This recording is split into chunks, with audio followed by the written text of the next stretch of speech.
నిమ్మకాయ అండి. అంటే ఒక 3/4 నిమ్మకాయ తీసుకున్నాను. లేకపోతే అర నిమ్మకాయ అయినా సరిపోతుంది. గింజలు లేకుండా చూసుకోండి, పిండుకోండి.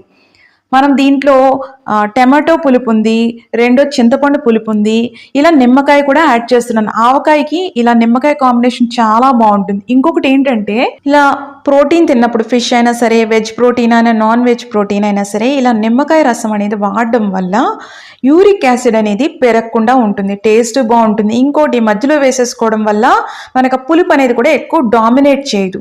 ఇక్కడ నేను చూపిస్తున్నంత మాత్రం ఆవకాయ పచ్చడండి. ఇది నేను ముక్కలతో పాటు నేను వేసుకుంటున్నాను.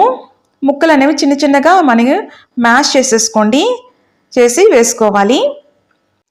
ఈ ఆవకాయ లాస్ట్లో వేసుకుంటున్నాం కదా, దీంట్లో కూడా పులుపు ఉంటుంది, అలాగే ఆవకాయ ఫ్లేవర్ ఉంటుంది కదా. ఇదే మ్యాజిక్ ఇంగ్రీడియంట్ అండి. దీనివల్లే అంత రుచి వస్తుంది ఆవకాయ పులుసుకి. అందులో ఈ దోసకాయలో